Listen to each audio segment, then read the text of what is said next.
Noong umagang iyon, ang karaniwang ingay at sigla sa kahabaan ng kalye, katapatan sa Sampaloc, Maynila ay biglang napalitan ng isang mabigat at nakakakilabot na katahimikan. Isang residente, si Santiago Santi Reyes, ang tagapagbantay ng isang bodegang malapit sa lugar, ang unang nakaamoy sa masangsang na kabahuan na nagmumula sa isang abandonadong bahay sa dulo ng eskinita. Matagal nang walang nakatira sa bahay na iyon, mula pa nang pumanaw ang may-ari nito 3 taon na ang nakalilipas, at naiwan itong dahan-dahang nilalamon ng panahon at mga baging. Dala ng matinding pagtataka at kaba, tinawag ni Santi ang dalawa pa niyang kapitbahay, upang siya satin ang pinagmumula ng amoy. Maingat silang lumapit sa bahay, ang pintura nito'y tuklap-tuklap na at ang mga bintanang yari sa kapis ay basag-basag na. Sumilip sila sa isang butas sa bintana, at doon, sa gitna ng sala na nababalot sa alikabok at dilim, ay tumambad sa kanila ang isang tanawing nagpatindig sa kanilang mga balahibo.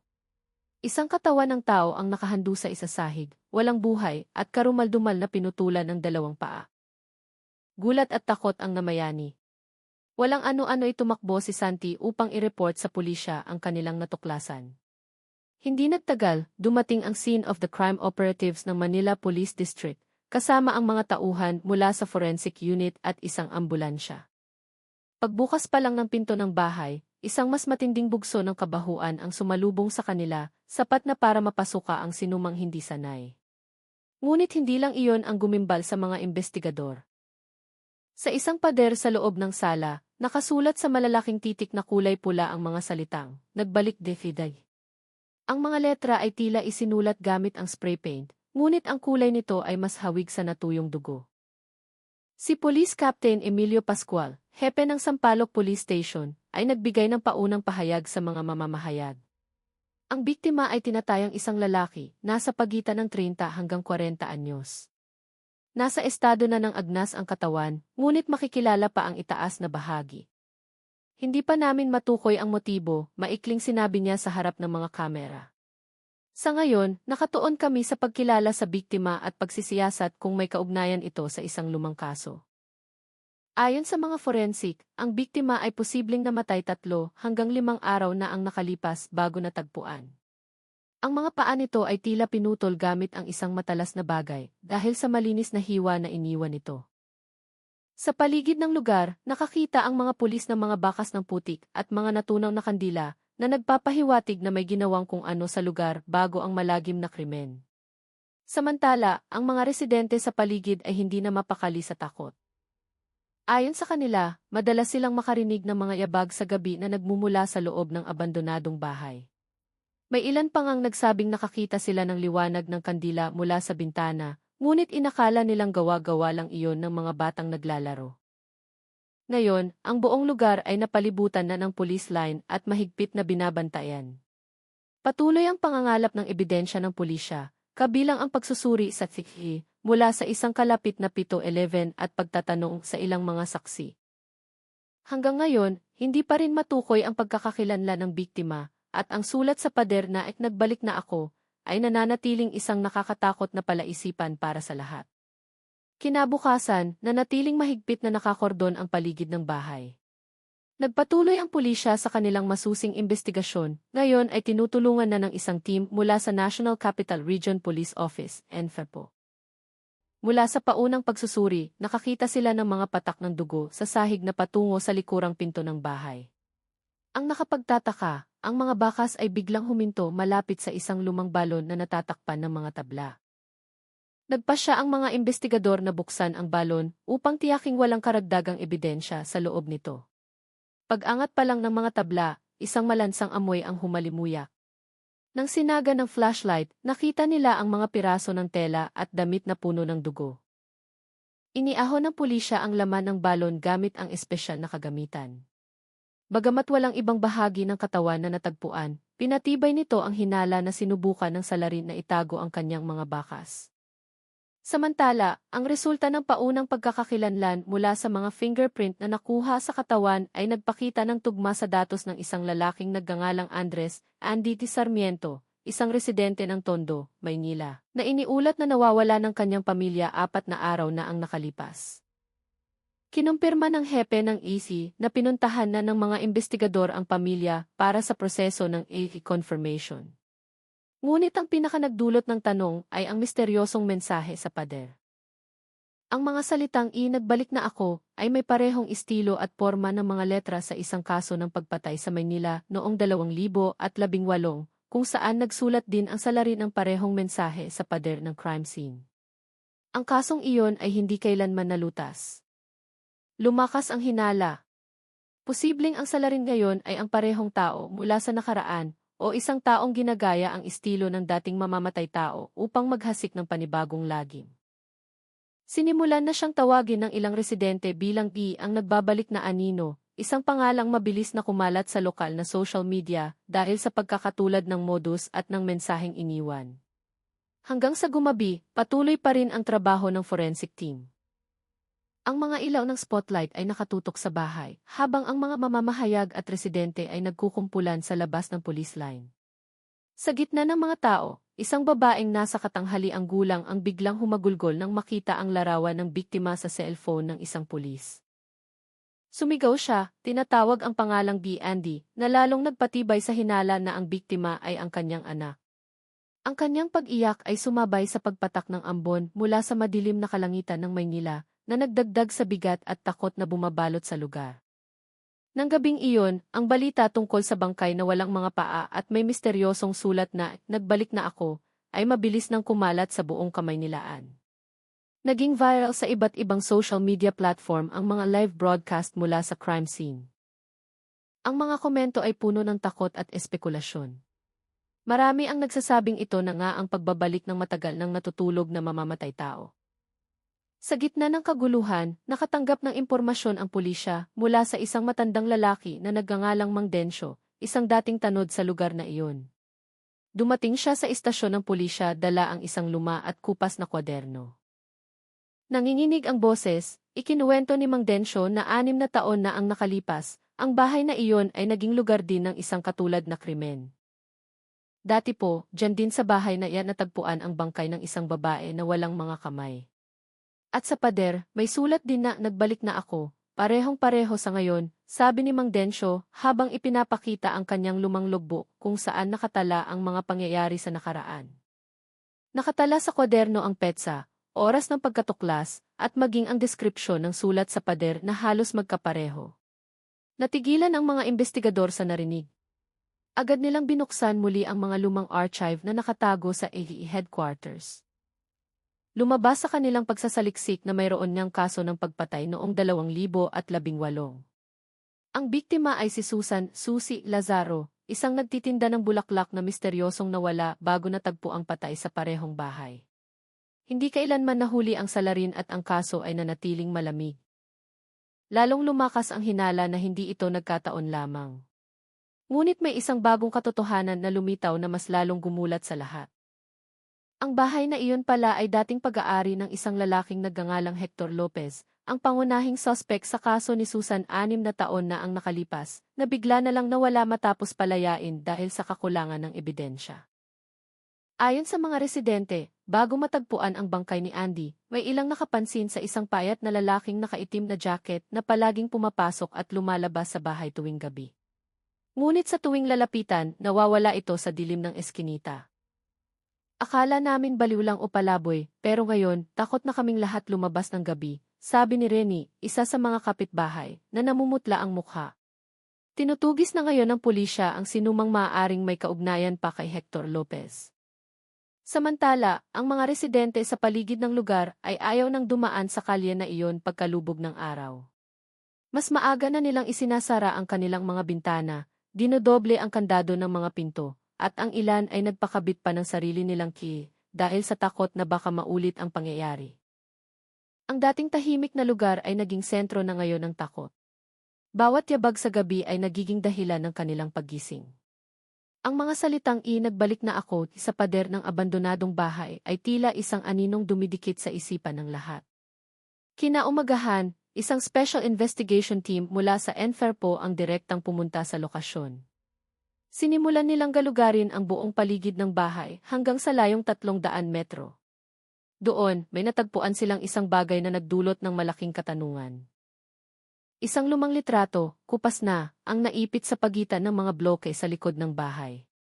Ang larawan ay nagpapakita ng apat na lalaki, lahat ay nakasuot ng damit pangtrabaho sa talyer.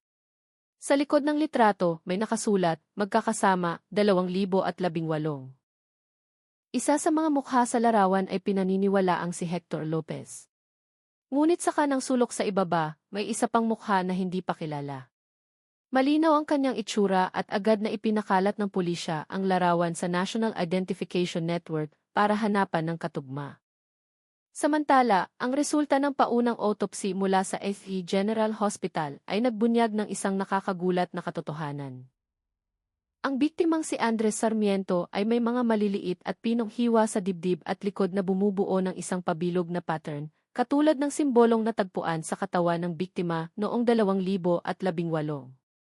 Ipinaliwanag ng pinuno ng forensic team, si E.K. Henry Pineda, na ang mga sugat ay hindi basta-basta ginawa. Hindi ito bigla ang pagpatay. Alam ng salarin kung ano ang kanyang ginagawa, pahayag niya sa media. Agad na iniugnay ng lokal na media ang dalawang pangyayari. Muling naging trending sa social media ang hashtag na ang nagbabalik na anino. Maraming netizens ang nag-upload ng mga larawan ng bahay na may caption na ang sinumpang bahay sa Sampaloc. Nakiusap ang pulisya sa publiko na huwag magpakalat ng impormasyong hindi pa beripikado dahil maaari itong makasagabal sa investigasyon. Sa kabilang dako, sinimulan ng ipatawag ang ilang mga dating kapitbahay ni Hector Lopez. Isa sa kanila, isang dating katrabaho na nagngangalang Felipe, ang umaming nakatanggap siya ng isang kakaibang mensahe 1 buwan na ang nakalipas. Ang mensahe ay naglalaman ng larawan ng abandonadong bahay sa Sampaloc na may maikling sulat, babalik na siya. Dito lahat magtatapos. Ang numero ng nagpadala ay hindi rehistrado at matapos buksan ang mensahe, agad itong nawala sa kanyang contact list. Dahil sa testimonya ni Felipe, naniniwala ang mga investigador na ang pagpatay na ito ay matagal nang binalak. Ngayon, nakatuon ang pulisya sa paghahanap sa posibleng grupo o individual na sumusubok na buhayin muli ang isang lumang ritual ng pagpatay, gamit ang parehong simbolo at mensahe. Pagsapit ng gabi, isa na namang bagong tuklas ang lumitaw malapit sa lumang balon. Nakakita ang pulisya ng isang piraso ng itim na tela na may mga bakas ng kandila sa dulo, kasama ng isang matapang na amoy na parang insenso. Hinala ng mga otoridad, ginamit ang lugar para sa isang ritual bago pinatay ang biktima. Ang mga residenteng nakasaksi sa pag-ahon ng ebidensya ay napapatingin na lang sa takot. Ang ilan ay nagdarasal sa gilid ng kalsada, habang ang iba ay nagre-record gamit ang kanilang mga cellphone, ngunit walang nangahas lumapit. Ang kapaligiran sa lugar ay tuluyan ng nagbago, tahimik, malamig, at puno ng mga tanong na hindi pa nasasagot. Sa ikatlong araw matapos matagpuan ang bangkay, sinimulang buksan muli ng pulisya ang mga lumang file ng investigasyon ni Hector Lopez. Sa gitna ng mga dokumento at larawan ng crime scene, noong 2018, natagpuan ng team ang isang bagay na hindi gaanong pinansin noon. Isang kwadernong may balat na kulay tsokolate na natagpuan sa drawer ng bahay ni Hector matapos siyang maglaho. Ang kwaderno ay naglalaman ng mga sulat kamay na magulo, pinaghalong mga panalangin, pagbabanta at kakaibang mga simbolo. Ngunit isang pangungusap ang paulit-ulit na nakasulat sa halos bawat pahina. Babalik ako kapag kumpleto na ang lahat. Sa ibang mga pahina, may mga pangalang nakasulat na karamihan ay misteryosong namatay na sa mga nakalipas na taon. Nagsimulang makakita ng pattern ang mga investigador. Ang huling pangalan na nakasulat sa listahan ay Sarmiento, kapareho ng apelyido ng pinakabagong biktima. Pinatibay nito ang kanilang paniniwala na ang pagpatay kay Andres ay hindi nagkataon, kundi bahagi ng isang nakaplanong serye. Ngunit lalong naging komplikado ang investigasyon nang matuklasan na si Hector Lopez ay idineklarang patay 5 taon na ang nakalipas sa isang aksidente sa barko sa karagatan ng Mindoro.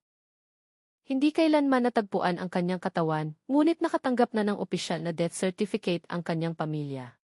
Kung patay na si Hector, sino ang gumagawa ng lahat ng ito ngayon? Seryosong tanong ni Captain Pascual sa isang press conference. Samantala, nagsimulang magbunyag ang pamilya ni Andres Sarmiento ng ibang panig ng buhay ng biktima. Ayon sa kanyang asawa, madalas makatanggap si Andres ng mga tawag mula sa isang hindi kilalang numero bago siya nawala. Sa kanilang huling pag-uusap, sinabi ni Andres, Kailangan kong pumunta ulit sa lugar na iyon. Oras na para tuparin ko ang pangako ko. Pagkatapos noon, hindi na naging aktibo ang kanyang cellphone. Sinuri ng Cybercrime Division ng EE ang cellphone ng biktima at natagpuan ang isang maikling voice recording na otomatikong na-save sa voicemail. Sa recording, maririnig ang isang malalim na boses ng lalaki na nagsasabi, ang umalis ay dapat bumalik. Walang makakataka sa kasunduan. Hindi pa matukoy kung kaninong boses iyon. Ngunit, ipinakita ng paunang pagsusuri na may pagkakahawig ito sa isa sa mga recording ng interogasyon kay Hector Lopez bago siya nawala. Lalong nagpanik ang publiko dahil sa balitang ito.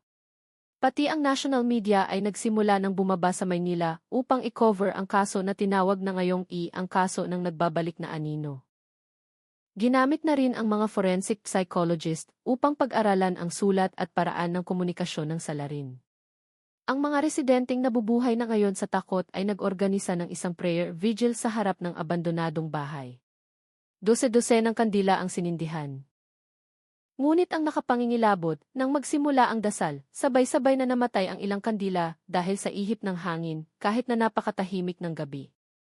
Isang ina ang narinig na bumulong, baka nagbalik na nga talaga siya. Samantala, sa loob ng investigation room, isang pulis ang nakatanggap ng bagong ulat mula sa identification team. Ang sulat sa pader ng bahay ay hindi pala ginawa gamit ang pinturang pula, kundi dugo ng tao. At ang resulta ng laboratory test ay nagpakita na ang nito ay tumutugma sa isang taong hindi pa nakikilala at hindi pag-aari ng biktima. Ang ika-4 na araw ng investigasyon ay nagdala ng panibagong sorpresa. Matagumpay na na-recover ng Cybercrime Division ng EC ang bahagi ng footage mula sa 7-11 na nasa 50 metro ang layo mula sa crime scene. Ang recording, na una isira, ay nagpakita ngayon ng isang misteryosong tao na na-record bandang 2 oras 43 minuto ng madaling araw, ilang oras bago pinaniniwala ang namatay ang biktima. Sa 17 segundong footage, makikita ang isang matangkad na lalaking nakasuot ng mahabang itim na jacket at malapad na sombrero na dahan-dahang naglalakad patungo sa direksyon ng abandonadong bahay. May dala siyang malaking bag sa kaliwang kamay at ang kanyang mga galaw ay tila naninigas. Nang malapit nang matutukan ng kamera ang kanyang mukha, bigla siyang lumingon direkta sa kiki. At sa parehong sandali, biglang yumanig ang imahe at naputol ang signal. Kinumpirma ng teknisyan ng 7-11 na walang anumang problema ang kanilang kagamitan bago iyon. Napansin lang namin na may aberya nang dumating ang mga pulis para mag-imbestiga, sabi ng may-ari ng tindahan, habang ipinapakita ang oras kung kailan biglang huminto ang recording sa loob ng 3 minuto. Ang mas nakakagulat, matapos suriin ang footage gamit ang image enhancement technology, natuklasan ng digital forensics team ang isang malabong refleksyon sa salamin ng bintana ng tindahan. Ang mukha ng biktimang si Andres Sarmiento ay tila nasa likod ng lalaking nakaitim na jacket, ngunit may blankong ekspresyon na parang wala sa sarili. Hinala ngayon ng pulisya na dinala ang biktima sa lugar ng buhay, ngunit walang kakayahang lumaban. Pinatibay ito ng resulta ng autopsy na walang palatandaan ng pagpupumiglas mula sa biktima. Samantala, natuklasan din ng mga investigador ang isang maliit na gasgas sa labas ng pader ng bahay na may nakasulat na numerong Ki-613 gamit ang parehong pulang substance. Sa unay inakalang walang kahulugan, ngunit nang ikumpara sa mga lumang tala ni Hector Lopez, lumabas na paulit-ulit na lumitaw ang numerong iyon sa kanyang kwaderno, palaging sinusundan ng mga salitang, muling magbubukas ang pinto. Mula sa pagsusuri ng forensic psychology, ang motibo ng salarin ay nagsimulang tumuro sa isang ritualistikong obsesyon o isang trauma mula sa nakaraan na hindi pa natatapos. Ang kasong ito ay hindi na tinitingnan bilang isang ordinaryong krimen, kundi naglalaman din ng mga simbolikong elemento na may kaugnayan sa isang partikular at ekstremong paniniwala. Lalong nabalisa ang Maynila. Maraming residente ang nagsimulang mag-report sa pulisya dahil sa pakiramdam na minamanmanan sila o nakakarinig ng mga yabag sa paligid ng kanilang mga bahay tuwing gabi. Isang ulat ang nagmula sa isang estudyanteng nakatira 2 bahay ang layo mula sa crime scene. Inamin niyang nakakita siya ng isang itim na anino na nakatayo sa harap ng abandonadong bahay bandang 1:00 ng madaling araw. Ngunit ng kanyang lapitan, nawala ang anino sa likod ng isang puno ng mangga. Pinalawak ng pulisya ang kanilang pagbabantay at nagdagdag ng mga spotlight. Ang abandonadong bahay sa kalye Katapatan ay binansagan na ngayon ng mga residente bilang ang bahay ng pagbabalik, isang lugar kung saan ang misteryo, takot, at nakaraan ay tila nagtatagpo sa isang madilim na punto. Ikalimang gabi pagkatapos ng krimen, nakatanggap ng ulat ang mga investigador mula sa isang lalaking nagngangalang Joy Manalastas, 47 taong gulang. Isang dating electrician na nagtrabaho upang ayusin ang instalasyon ng kuryente sa abandonadong bahay 2 buwan bago nangyari ang pagpatay. Maputla ang kanyang mukha nang dumating sa istasyon ng pulisya at nanginginig ang mga kamay habang hawak ang mga dokumento. "Hindi ko na po kaya, sir," mahina niyang sabi. "May alam po ako, pero ngayon lang ako nagkalakas ng loob magsalita." Sa kanyang testimonya, inamin ni Joy na nakilala niya ang isang misteryosong lalaki sa bahay na iyon mga 2 buwan na ang nakalipas. Dumating ang lalaki sa gabi, may dalang malaking flashlight, at sinabing gusto niyang ipaayos ang kuryente para magamit muli ang bahay para sa personal na layunin. Nagbayad siya ng cash at hindi kailanman nagpakilala. Ngunit ang hindi malilimutan ni Joy ay ang huling sinabi ng lalaki bago umalis. "Huwag mong sisindihan ang ilaw sa sala," sabi raw nito. "Hayaan mong madilim para alam niya ang daan pa uwi." Ang pahayag na ito ay nagpatindig ng balahibo sa mga investigador. Dahil sa sala mismo natagpuan ang bangkay ni Andres, walang mga paa, sa ilalim mismo ng sulat na "Nagbalik na ako." Nang gabing iyon din, bumalik ang mga pulis sa bahay kasama si Joy. Pagdating sa sala, itinuro ni Joy ang isang punto sa kanlurang pader na dati niyang inayos. Ginamitan ng mga pulis ang lugar ng isang metal detector at nakagugulat ang resulta. Mayroong isang metal na bagay sa loob ng pader. Matapos sirain ang pader, natagpuan nila ang isang maliit at kinakalawang na kahon na bakal. Sa loob nito ay may 3 bagay. Una, isang gintong kwintas na may palawit na letrang S. Pangalawa, isang larawan ng isang batang babae na may sulat sa likod, "Para kay Hector, mula kay Susan." At pangatlo, isang piraso ng papel na may nakasulat na numerong 613 na may kasamang mga salita, "Isa ay hindi sapat, 3 ang bubuo." Ang pagkatuklas na ito ay nagdulot ng katahimikan sa buong crime scene. Nagkatinginan ang mga pulis ng walang salita.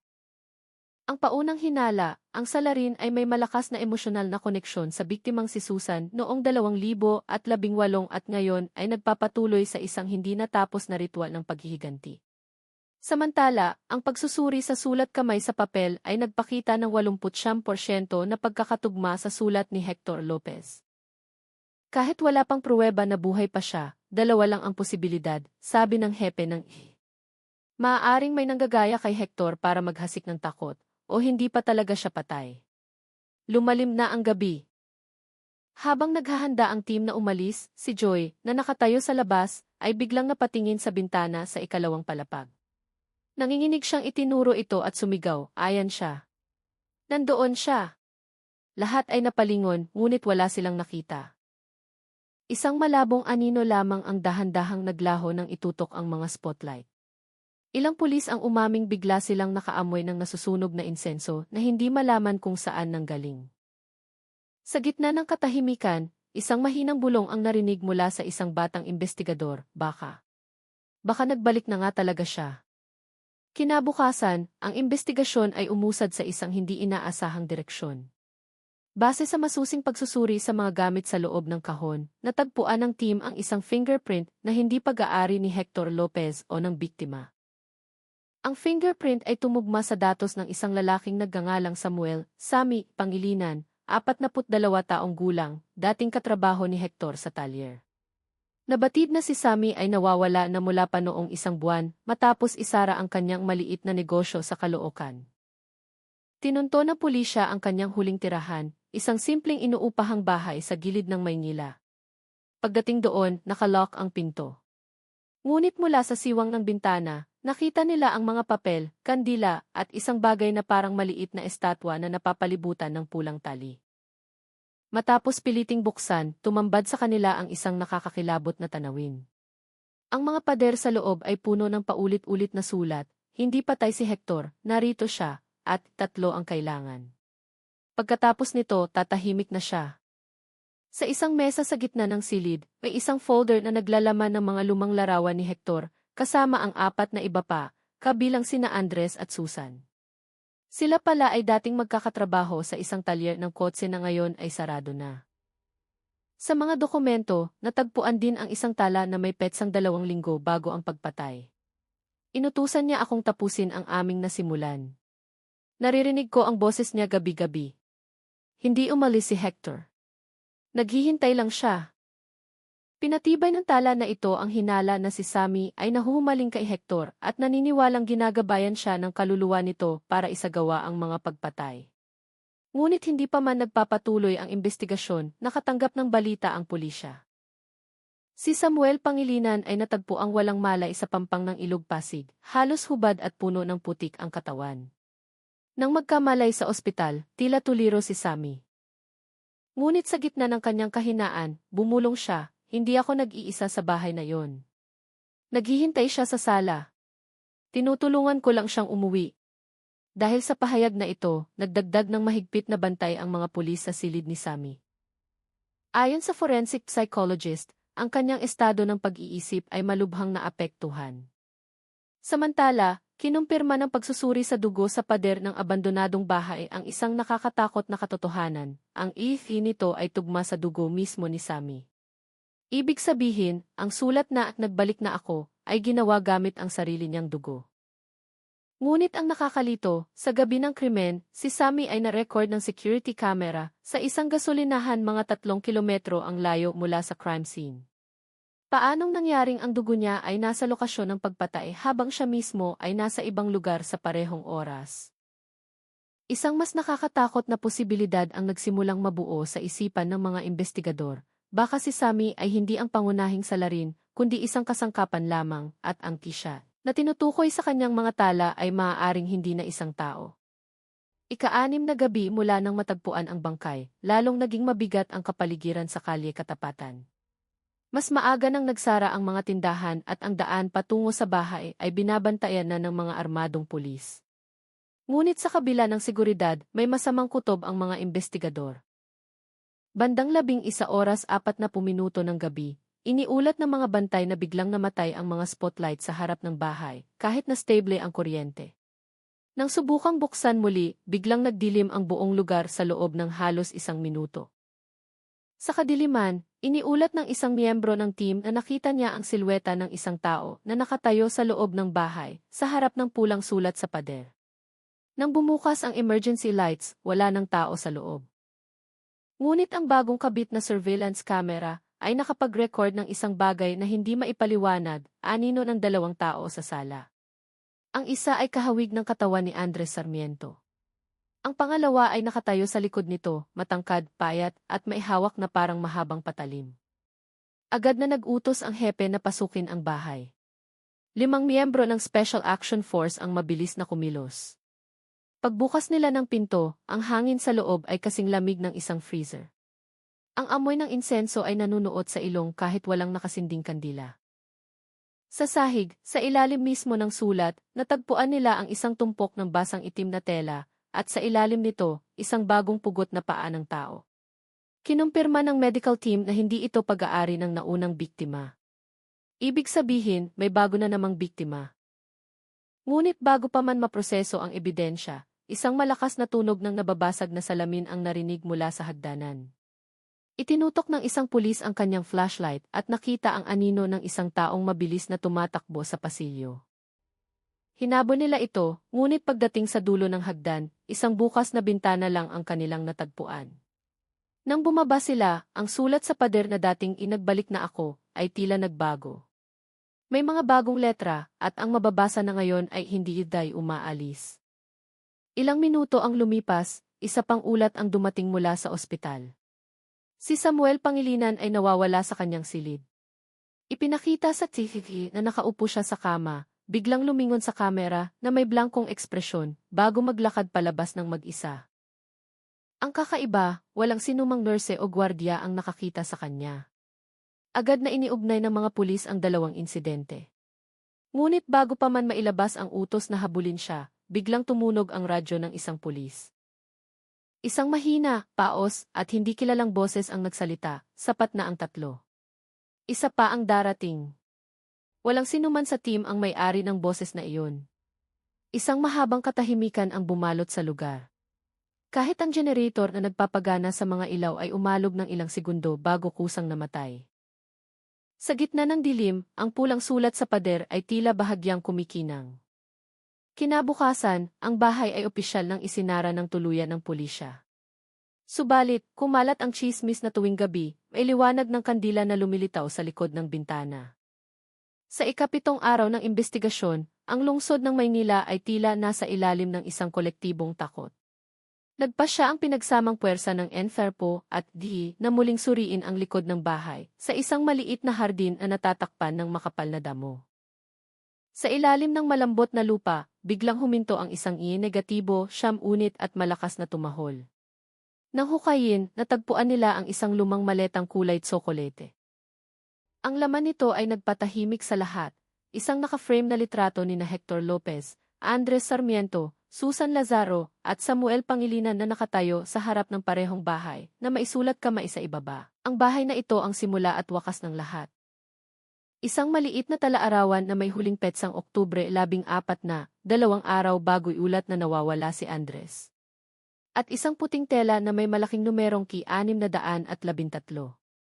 Ang laman ng talaarawan ay mas nakakakilabot. Pinaniniwala ang sulat ni Sammy, ang tinta ay tila natuyong dugo. Isang pahina ang nagsasabi, tumawag na siya. Hindi patay si Hector. Kailangan lang niya ng bagong katawan. Dumating na si Andres. Ako lang ang tagabukas ng pinto. Isa pa at matatapos na ang lahat. Pinaniniwalaan na ngayon ng pulisya na si Samuel Pangilinan ang salarin na impluwensyahan ng matinding delusyon. Ngunit ang nakakalito, isang bagong iFiri sample na nakuha mula sa maleta ay hindi tumugma sa sinuman. Ang fingerprint ay hindi rin nakarehistro sa National Database. Samantala, isang bagong saksi ang lumitaw. Isang driver ng motorcycle taxi na nagngangalang Anton ang umaming naghatid siya ng isang pasahero sa kalye Katapatan noong gabi bago ang krimen. Sabi niya, makikipagkita siya sa isang matagal ng kaibigan na naghihintay, sabi ni Anton.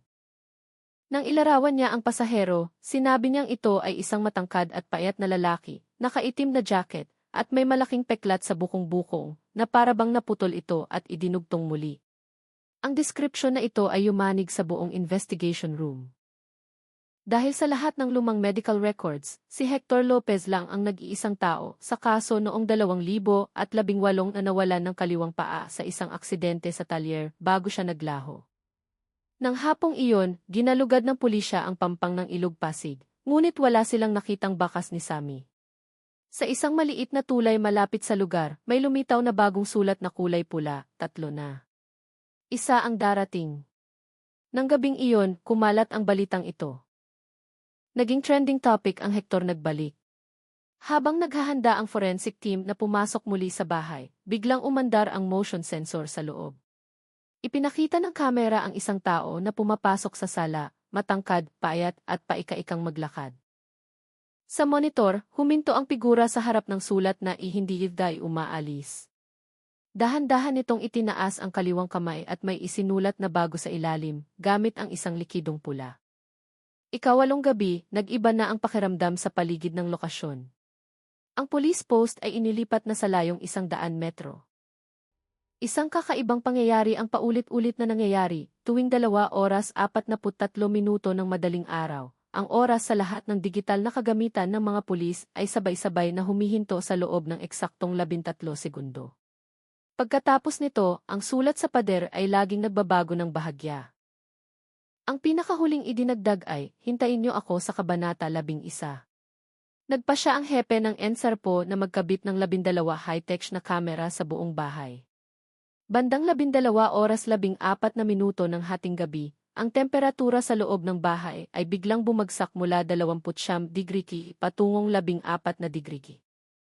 Sa kamera sa sala, lumitaw ang isang matangkad na figurang nakaitim na jacket na nakaharap sa pader. Sinubukan ng facial recognition system na itugma ang kanyang mukha. Lumabas ang resulta, 74% match kay Hector Lopez.